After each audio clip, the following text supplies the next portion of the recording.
ഉത്തർപ്രദേശിലെ കാൺപൂർ കേന്ദ്രീകരിച്ച് പ്രവർത്തിച്ചിരുന്ന അന്തർ സംസ്ഥാന വൃക്ക മാറ്റിവെക്കൽ റാക്കറ്റിനെ അങ്ങേറ്റം ഭീതിജനകമായ വിവരങ്ങളാണ് ഇപ്പോൾ പുറത്തുവരുന്നത്. രാജ്യത്തിന്റെ നിയമവ്യവസ്ഥയെയും ആരോഗ്യരംഗത്തെയും ഒരുപോലെ വെല്ലുവിളിച്ച ഈ റാക്കറ്റിന്റെ മുഖ്യ സൂത്രധാരൻ പോലീസിന്റെ പിടിയിലായിരിക്കുകയാണ്. വെറും 12ാം ക്ലാസ് വിദ്യാഭ്യാസം മാത്രം യോഗ്യതയുള്ള രോഹിത് തിവാരിയാണ് അറസ്റ്റിലായത്. ഇയാളെക്കുറിച്ച് വിവരം നൽകുന്നവർക്ക് 25,000 രൂപ പാരിതോഷികം പോലീസ് പ്രഖ്യാപിച്ചിരുന്നു. സ്കൂൾ വിദ്യാഭ്യാസം മാത്രം കൈമുതലായുള്ള ഇയാൾ വർഷങ്ങളോളം ഒരു വിദഗ്ധ ഡോക്ടറാണെന്ന് സ്വയം പരിചയപ്പെടുത്തി 30ഓളം പേരുടെ വൃക്ക മാറ്റിവെക്കൽ ശസ്ത്രക്രിയകൾ നേരിട്ട് നടത്തിയെന്നതാണ് നമ്മെ അമ്പരപ്പിക്കുന്നത്. കാൺപൂരിലെ അഹൂജ ആശുപത്രിയിൽ പോലീസ് നടത്തിയ മിന്നൽ പരിശോധനയിലാണ് കോടികൾ മറിയുന്ന ഈ വമ്പൻ അവയവക്കടത്ത് മാഫിയയെക്കുറിച്ചുള്ള ആദ്യ സൂചനകൾ ലഭിക്കുന്നത്. സാമ്പത്തികമായി അങ്ങേറ്റം പിന്നോക്കം നിൽക്കുന്ന സാധാരണക്കാരെയും കടക്കണിയിൽ അകപ്പെട്ട വിദ്യാർത്ഥികളെയുമാണ് രോഹിത് തിവാരിയും സംഘവും തങ്ങളുടെ ഇരകളാക്കിയിരുന്നത്.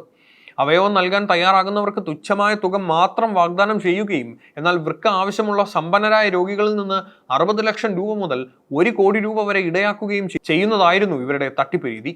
ഇത്രയും വലിയ തുകകൾ കൈപ്പറ്റിയിട്ടും ശാസ്ത്രീയമായ അറിവോ കൃത്യമായ മെഡിക്കൽ യോഗ്യതയോ ഇല്ലാത്ത രോഹിത് തിവാരി തന്നെയാണ് പലപ്പോഴും അതിസങ്കീർണമായ ശസ്ത്രക്രിയകൾക്ക് നേതൃത്വം നൽകിയിരുന്നത്. വെറും 12ാം ക്ലാസ് വിദ്യാഭ്യാസം മാത്രമുള്ള ഇയാൾ 30ലേറെ വൃക്ക മാറ്റിവെക്കൽ ശസ്ത്രക്രിയകൾ സ്വയം ഡോക്ടറായി ചമഞ്ഞ് നടത്തിയെന്നത് വൈദ്യശാസ്ത്ര ലോകത്തെ തന്നെ ഞെട്ടിച്ചിരിക്കുകയാണ്. കാൺപൂരിലെ അഹൂജ ആശുപത്രി പോലെയുള്ള സ്ഥാപനങ്ങളുടെ മറവിലായിരുന്നു ഈ ക്രൂരകൃത്യങ്ങൾ അരങ്ങേറിയിരുന്നത്. ഇയാൾ ഓപ്പറേഷൻ തിയേറ്ററിൽ ശസ്ത്രക്രിയ നടത്തുന്നതിന്റെയും അവയവങ്ങൾ കൈകാര്യം ചെയ്യുന്നതിന്റെയും നിർണായകമായ ചിത്രങ്ങൾ പോലീസിന് തെളിവായി ലഭിച്ചിട്ടുണ്ട്. പണത്തോടുള്ള ആർത്തി മൂലം മനുഷ്യജീവന് യാതൊരു വിലയും നൽകാതെയാണ് ഈ സംഘം പ്രവർത്തിച്ചിരുന്നത്. ഓരോ ശസ്ത്രക്രിയയ്ക്ക് ശേഷവും ലഭിക്കുന്ന വൻ തുക ഉപയോഗിച്ച് രോഹിത് തിവാരി ആഡംബര ജീവിതമാണ് നയിച്ചിരുന്നത്. യഥാർത്ഥ ഡോക്ടർമാരുടെ ഒത്താശയോടെയും ആശുപത്രി അധികൃതരുടെ പിന്തുണയോടെയും അയാൾ എങ്ങനെയാണ് ഇത്രയും കാലം പിടിക്കപ്പെടാതെ ഈ റാക്കറ്റ് മുന്നോട്ട് കൊണ്ടുപോയത് എന്നതിനെക്കുറിച്ച് പോലീസ് വിശദമായ അന്വേഷണം നടത്തിവരികയാണ്. കാൺപൂർ കേന്ദ്രീകരിച്ചാണ് ഈ അവയവക്കടത്ത് റാക്കറ്റ് പ്രധാനമായും പ്രവർത്തിച്ചിരുന്നതെങ്കിലും ഇതിന്റെ വേരുകൾ ഇന്ത്യയുടെ വിവിധ ഭാഗങ്ങളിലേക്കും അയൽ രാജ്യങ്ങളിലേക്കും പടർന്നു കിടക്കുകയാണെന്ന് അന്വേഷണത്തിൽ വ്യക്തമായി. ഉത്തർപ്രദേശിലെ ലക്നൌവിന് പുറമെ ഡൽഹി, മുംബൈ, കൊൽക്കത്ത തുടങ്ങിയ മെട്രോ നഗരങ്ങളിലും അയൽരാജ്യമായ നേപ്പാളിനും ഈ സംഘത്തിന് അതിശക്തമായ ശൃംഖലയുണ്ട്. അന്താരാഷ്ട്ര തലത്തിലുള്ള അവയവക്കടത്ത് മാഫിയകളുമായി ഇവർക്ക് ബന്ധമുണ്ടോ എന്ന കാര്യവും പോലീസ് അതീവ ഗൗരവത്തോടെ പരിശോധിച്ചു വരികയാണ്.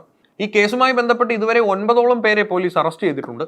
ഇതിൽ ഞെട്ടിക്കുന്ന വസ്തുത അറസ്റ്റിലായവരിൽ യഥാർത്ഥ ഡോക്ടർമാരും പ്രമുഖ ആശുപത്രികളിലെ ജീവനക്കാരും ഉൾപ്പെടുന്നു എന്നതാണ്. 12ാം ക്ലാസ് മാത്രം പഠിച്ച രോഹിത് തിവാരിക്ക് അതിസങ്കീർണമായ ശസ്ത്രക്രിയകൾ നടത്താൻ വേണ്ട ഒത്താശകൾ നൽകിയിരുന്നത് ഈ പ്രൊഫഷണൽ സംഘമായിരുന്നു. ആശുപത്രികളുടെ മറവിൽ നിയമവിരുദ്ധമായി അവയവമാറ്റം നടത്താൻ അവർ രോഹിത്തിനെ സഹായിച്ചു പോന്നു. മുഖ്യപ്രതി രോഹിത് തിവാരിയെ പിടികൂടാൻ സഹായിക്കുന്നവർക്ക് പോലീസ് 25,000 രൂപ പാരിതോഷികം പ്രഖ്യാപിച്ചിരുന്നു. അയാളുടെ അറസ്റ്റോടുകൂടി റാക്കറ്റിലെ കൂടുതൽ കണ്ണികളെക്കുറിച്ചുള്ള വിവരങ്ങൾ പുറത്തു വരുമെന്നാണ് പ്രതീക്ഷിക്കുന്നത്. കാൺപൂരിലെ അഹൂജ ആശുപത്രി കേന്ദ്രീകരിച്ച് നടത്തിയ പരിശോധനകളാണ് ഈ വൻ റാക്കറ്റിന്റെ ചുരുളഴിച്ചത്. വരും ദിവസങ്ങളിൽ കൂടുതൽ ആശുപത്രികളിലേക്കും മെഡിക്കൽ സ്റ്റാഫുകളിലേക്കും അന്വേഷണം വ്യാപിപ്പിക്കാനാണ് പോലീസിന്റെ നീക്കം. അവയവദാനം എന്ന പുണ്യപ്രവൃത്തിയെ മറയാക്കി സാധാരണക്കാരുടെ ജീവൻ വെച്ച് പന്താടുന്ന ഇത്തരം റാക്കറ്റുകൾ ആധുനിക സമൂഹത്തിന് വലിയൊരു ഭീഷണി തന്നെയാണ്. വെറും 12ാം ക്ലാസ് വിദ്യാഭ്യാസം മാത്രമുള്ള ഒരാൾക്ക് ഡോക്ടറായി ചമഞ്ഞ് ഇത്രയും കാലം സ്വതന്ത്രമായി ശസ്ത്രക്രിയകൾ നടത്താൻ കഴിഞ്ഞുവെന്നത് നമ്മുടെ ആരോഗ്യ മേഖലയിലെ സുരക്ഷാ പരിശോധനകളെക്കുറിച്ച് വലിയ ചോദ്യങ്ങൾ ഉയർത്തുന്നുണ്ട്.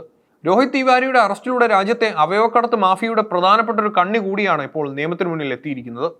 പാവപ്പെട്ടവരുടെ നിസ്സഹായത മുതലെടുക്കുന്ന ഈ സംഘത്തിനെതിരെ ശക്തമായ നിയമ നടപടികൾ ഉറപ്പാക്കണമെന്നും ഇതിന് പിന്നിൽ പ്രവർത്തിച്ച എല്ലാ ഉന്നതരെയും പുറത്തു കൊണ്ടുവരണമെന്നുമാണ് ഇപ്പോൾ ഉയരുന്ന ആവശ്യം.